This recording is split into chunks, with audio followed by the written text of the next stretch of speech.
The news did not mean much to me then, since I could not understand the language that well.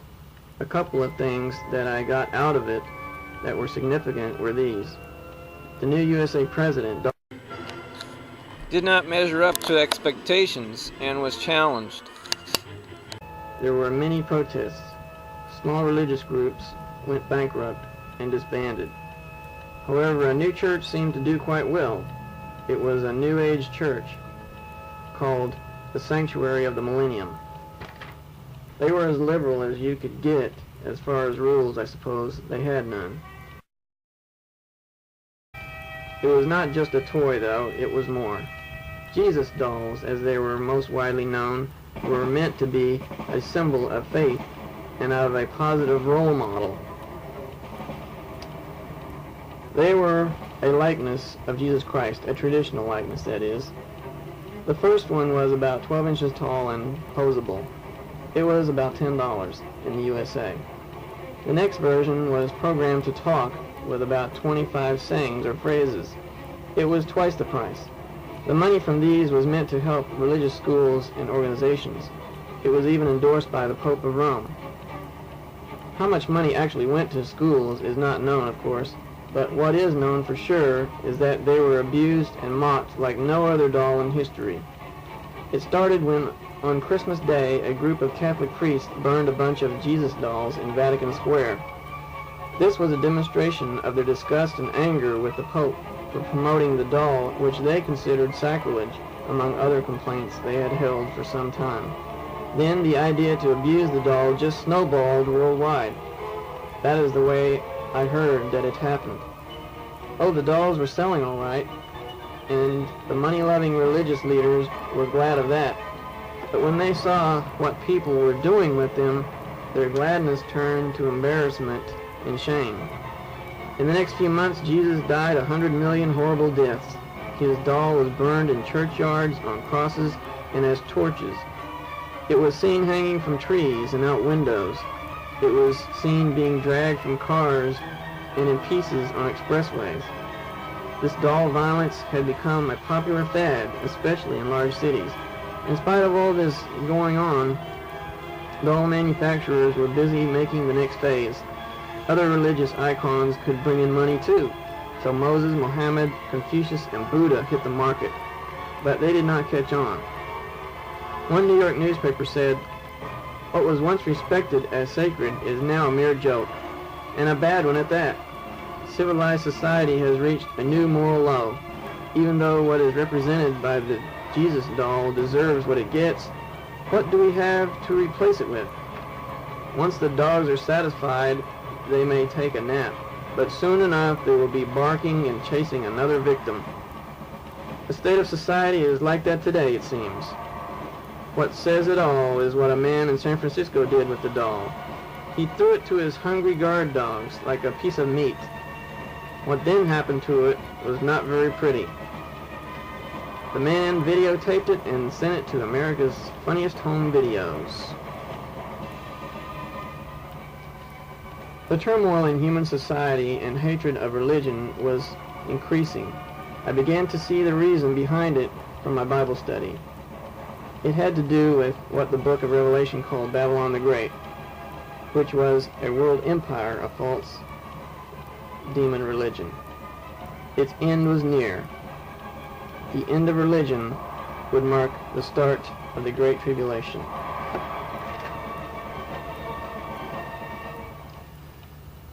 January 19th, village reading class, 12 p.m., major aftershock, cut off, organizing. On this day, I was volunteering my time teaching an isolated jungle group to read. Javier was sick and could not come. It was my first time going out there without him. I remember he told me the day before, "You can handle it, Alan. Let your love for the people come through, and that will make up for your not speaking the language that well." "Thanks, Javier," I said. "You've taught me a lot about the people and the country. You're a good friend." "You have been teaching me something far more valuable, the truth of everlasting life. For that I will be grateful eternally." This gave me the greatest joy to hear Javier say that. Nothing compares to doing God's work, helping save lives. So we said goodbye and reaffirmed our loyalty to one another and Jehovah God, no matter what the future brings. At about noon that day, the earth shook again. The quake was severe. More than just an aftershock, all ties with the outside world had been severed. This was my greatest challenge thus far. Fortunately, I knew what to do now. First, I and the local elders of the tribe tried to locate everyone and find out how bad they were damaged. We set up a command post where people could come and get what they need or find out what to do. We had to find fresh water, food, shelter, and medical needs. It was primitive, but we managed somehow. We were deep in the interior, and the roads were destroyed or blocked. It proved to be a very long time before outsiders came. Javier was in Manaus, and I did not see him again until over a year later. During this time, we learned about what was going on in the world by means of an old shortwave radio that didn't always work. I deciphered what I could out of the various languages. Later, we were able to use carrier pigeons and doves to and from Manaus. These events may be somewhat inaccurate, but this is the way I remember it at this time. When I have time to review it in depth, then no doubt some things will be changed and put together differently. This gives a general idea of what happened. Early in the year, UN forces were sent to South Korea because North Korea had become some kind of threat. UN forces were sent to Cuba as well. About 6 weeks after the January quake, a plane flew over and dropped supplies. I found a note in the bundle from Javier. He said they were doing what they could, but things were pretty bad. In the Northern Hemisphere, there was a big publicity about the new movie, The Lost World. I felt as though that was exactly where I was. Some said it had a symbolic message behind it. The idea was that religion is a dinosaur that can do nothing but cause harm and that it must go. Or if not wiped out completely, confined to an island in a remote part of the world.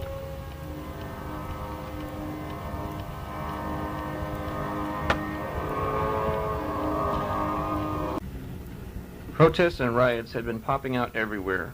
The 1960s did not really compare.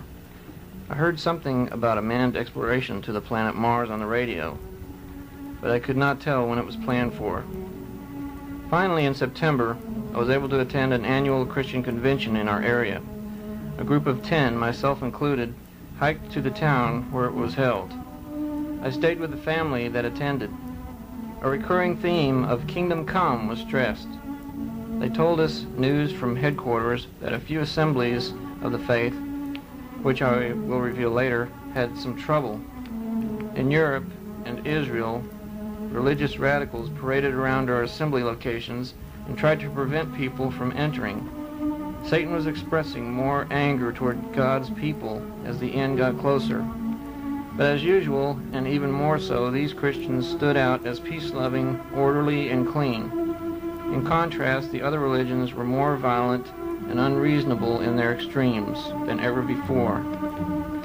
Then I could appreciate much more the scripture that says, "In later periods you will be able to distinguish the wicked one from the righteous one." I learned this was not speaking of individuals as much as organizations that claim to worship God.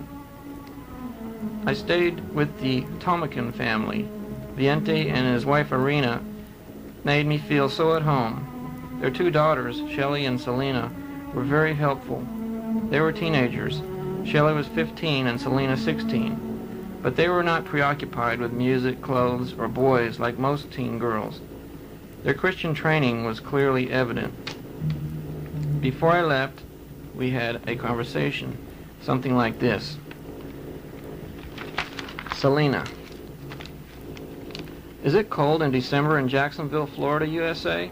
Alan: "It only gets down to the 40s mostly, but it feels colder because of the humidity."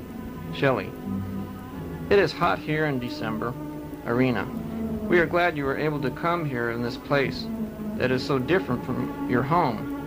Alan. This has been the greatest experience of my life. I wouldn't trade it for anything. Viente. My brother Alan, we wish you would stay here and join our congregation. Alan. Thank you all. It's tempting, but I can't. The people in Camposa need me. I have several studies there. Arena. We will pray for you. Viente. May Jehovah go with you, my brother Alan. I will never forget the Tomikins. The visit with them, and of course the convention, strengthened me tremendously. Back at Camposa, I continued to support myself with odd jobs so I could stay and help the people. I was teaching them to read and write English and Portuguese. Helping them to learn the truth from the Bible was my main job. 7th November, tree fallers nearer. Visit of CO. Told of you in church. Letter to Javier. The heavy equipment of the tree falling company could be heard all day. They were only about 2 miles away at most. It was closer than they had ever been to our village. I think they were just ignoring the legal limit that they could cut toward us. Our new traveling minister overseer was from Colombia. When he visited us, he had some news. He said, "Brothers in all parts of the earth, the image of the wild beast is gaining power. The UN is what Revelation calls the image of the wild beast. It has representatives of all the beast-like nations that ignore God. It is now setting up churches that it is trying to get people to come to. They are called M3 havens. According to reports, there is no program of worship or teaching there. It is left up to the individual what he wants to do. But it must be done quietly and only inside the building, not outside. This may be an attempt to offer a sort of one-size-fits-all generic religion as a substitute. We say a substitute because they are planning to destroy all religions soon." Within a few weeks, there was news of one of these so-called havens bombed in Ireland. Then churches were being bombed at night, defaced or destroyed in some way, evidently in retaliation. Religion was becoming more and more a battleground. My organization took no part in these conflicts, and so it could be seen more clearly who was part of the world and who was not. The end of the year, when Christmas approached, was getting to be more depressing every year. This year, an attack was made on this holiday that was unprecedented. All members of the UN voted to outlaw all religious appearances of the holiday. In other words, Christmas was no longer a religious holiday, not legally anyway. The only people who were really upset were the religions, and nobody else seemed to care how they felt about it. People were told to view December 25th as the winter solstice only, because that was all it was. Most people around the world celebrated in various ways, but without public mention of Jesus Christ.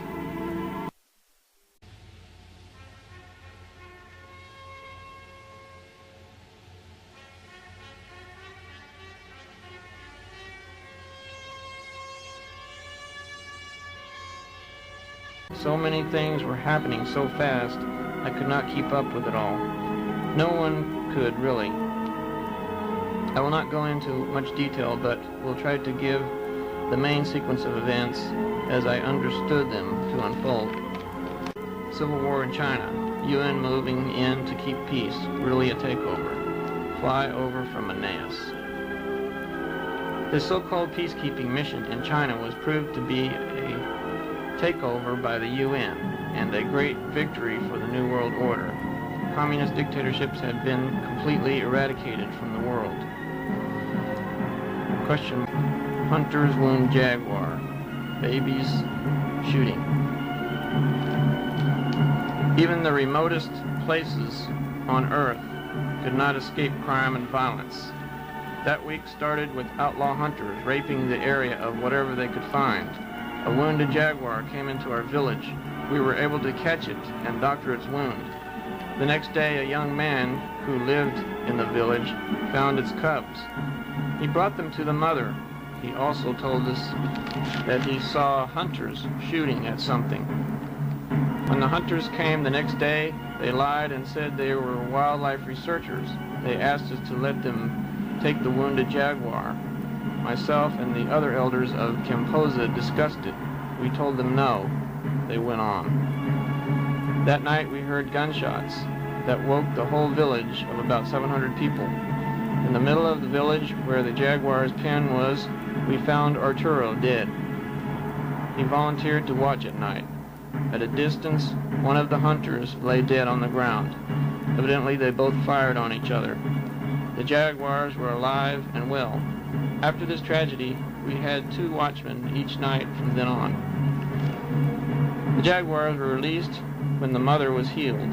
It seemed to be grateful to us, because at various times later it would come around with its cubs.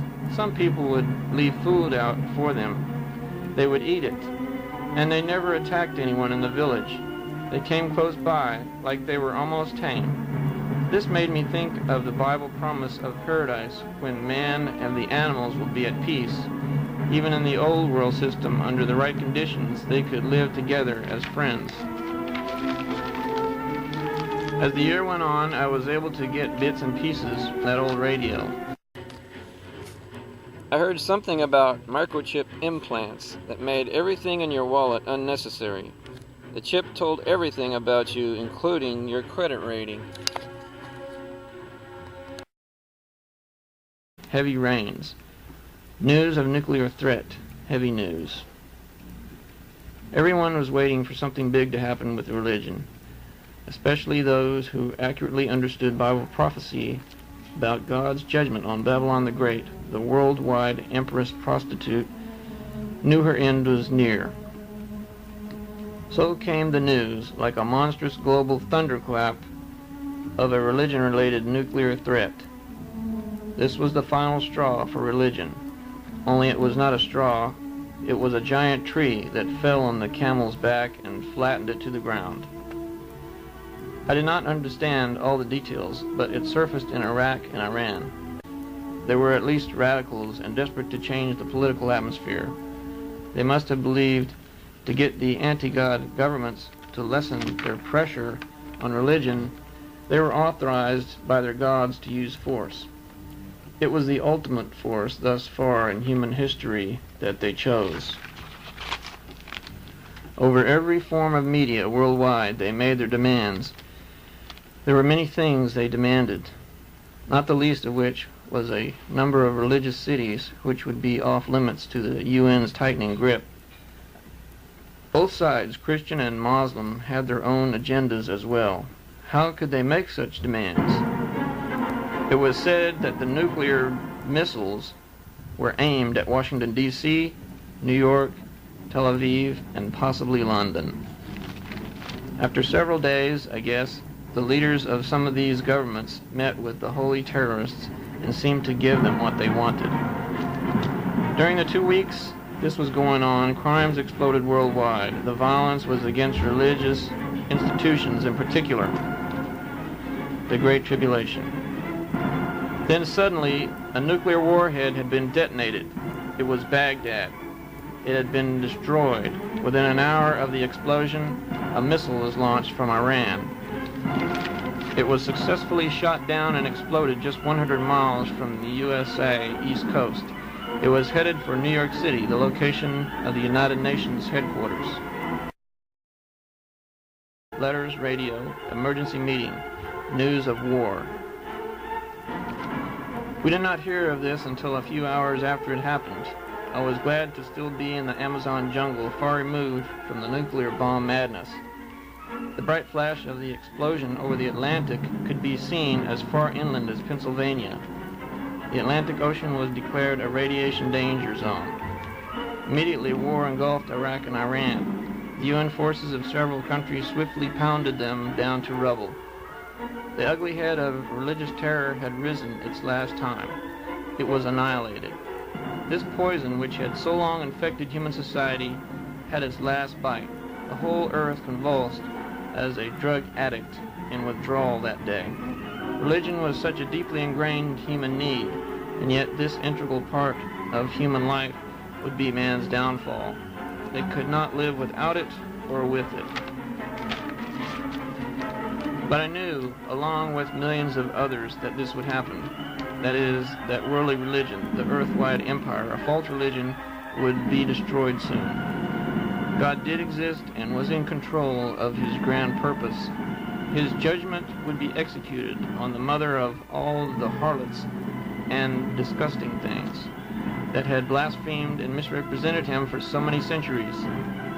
This false empire had also persecuted and killed God's true worshipers on earth. These true worshipers were now united in one organization of love all over the earth. I was so thankful to be a part of it. While all other religions were in anguish, this group of worshipers of the only God, Yahweh, were happy. Well, the New World Order plan went into effect overnight, it seemed. The UN forces attacked religion worldwide. Any resistance, and there was some, was quickly crushed. They went into action so fast in so many places at once, it seemed they were just waiting for the right moment. Some believed that the whole nuclear war thing was staged. The UN claimed that the nuking of Baghdad was an accident on the part of Iraq. Whether true or not, no one dared oppose the New World government. Its teeth were sharp, strong, and blood-stained. This worldwide purging of the cancer that threatens world peace and security went on for about 2 months, I think. By then, the great majority of religious institutions had been shut down. A very short time considering the task. The few remaining pockets of cancer were dealt with in time. As I mentioned before, all religions but one were in shock and anguish. Only the Yahwehs as a group were not stunned and terrified. It was the sheep of Jesus' parable, and who were the goats? Our organization's public meetings and ministry was banned also. So we put into operation our plan for secret meetings. Yes, we knew for a certainty that the foretold Great Tribulation had begun. Companies went out of business very quickly. Governments had more uprisings and turmoil than ever in history. The stock market crashed. Suicides skyrocketed. Everything was in upheaval. The leaders thought this was needed to bring peace, yet they were asking themselves, what have we done? After stripping the religious empress of all her wealth, there seemed to be consolation for them. Our little tribal village of Camposa was more or less the same during these events. Although there was much more anxiety, no planes flew over now, and the mail stopped. I had heard a few accounts of people who resisted the UN attack. These stories had been passed on many times by word of mouth. I could not verify any facts. One said that a small group, maybe 5, hid out in a church building in Alabama. When the doors were padlocked, they could not get out. When their food ran out, troops refused to bring them any. They still refused to come out of the building. Then, without warning, it was burned to the